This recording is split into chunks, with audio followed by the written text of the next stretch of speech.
Emily's journey to the Pantanal.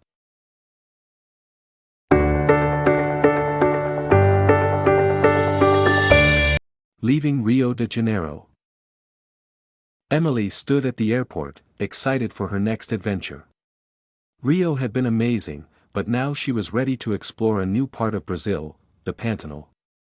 Her plane ticket said, Cuiabá, the capital of Mato Grosso and the gateway to one of the most beautiful natural areas in the world. As her plane lifted into the sky, she looked out the window, saying a quiet goodbye to Rio's beaches, mountains, and busy streets.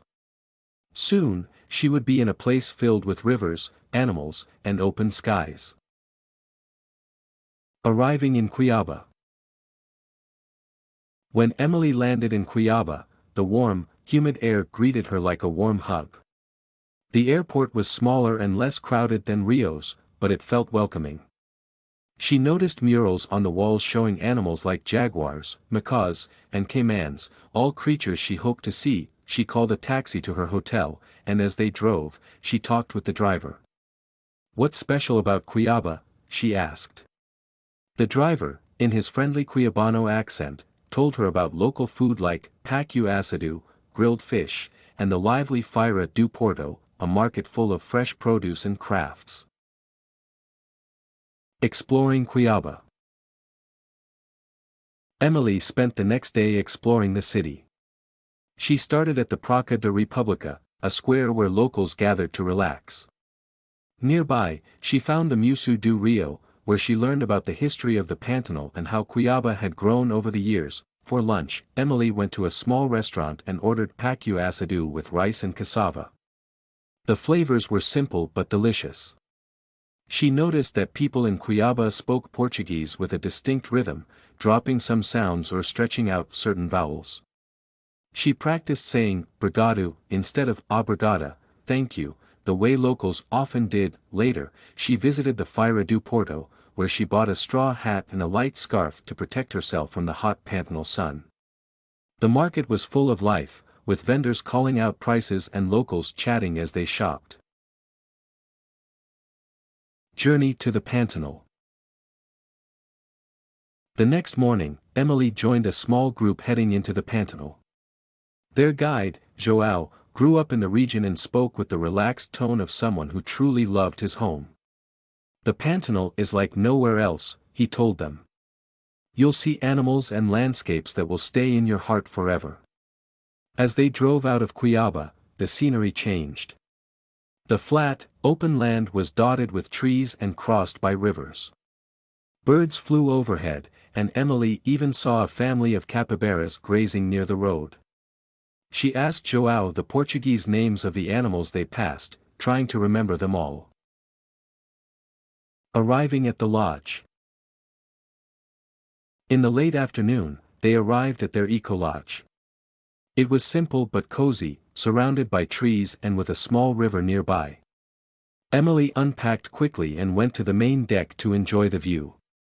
She heard the sounds of frogs, birds, and insects, a symphony of nature. Dinner that evening was a hearty meal of rice, beans, and grilled meat. As they ate, João told the group about the adventures ahead, boat rides, nature walks, and maybe even spotting a jaguar. Emily listened closely, her excitement growing. Exploring the Pantanal. The next morning, Emily woke up early for a boat ride. The air was cool, and the sun was just rising, turning the sky pink and orange. As the boat glided along the river, Emily saw caimans resting on the banks, colorful birds flying above, and capybaras munching on grass. João pointed out every detail, mixing Portuguese and English as he explained. "Olá," he said, pointing to the shore. "That's a família de araranhas, giant otters. They live together and are very playful." Emily smiled as she watched the otters splash and play. Night adventure. That night, the group went on a jeep safari. João's flashlight scanned the dark landscape, and soon Emily saw glowing eyes staring back at them. "It's an anteater," João whispered. They also spotted foxes and owls, but the highlight of the night came when João stopped the jeep and pointed far ahead. Onca pintada, he said quietly. A jaguar. Emily held her breath as she saw the sleek, powerful animal move through the shadows. It was a sight she would never forget. Reflecting on the day. Back at the lodge, Emily lay in bed, thinking about everything she had seen. The Pantanal felt magical, full of life and beauty. She was proud of herself for traveling so far and learning so much. The Cuiabano phrases she'd picked up, the delicious local food, and the unforgettable wildlife made her trip feel rich and meaningful. Tomorrow promised more adventures, but for now, she was content to listen to the sounds of the Pantanal and let the memories of the day settle in her heart. Here are some collocations from the text about Emily's day. Collocations. Catch a taxi, friendly driver, local market, hearty meal, grilled fish, practice Portuguese, packed luggage, explore the city, bumpy road, lush greenery, riverbank view, vibrant birds, spot a jaguar, boat ride, sunrise colors, wildlife adventure, open landscape, natural beauty, fresh air, night safari. These collocations highlight the natural combinations of words that Emily uses throughout her day, reflecting her efforts to improve her English skills. You've learned some common collocations. Remember, using collocations will make your English sound more natural.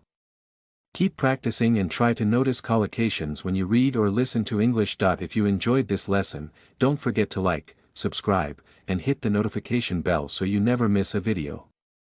Also, leave a comment below with your favorite collocation or any questions you have. Thanks for watching, see you next time on Quenglish Learning with Stories. Bye.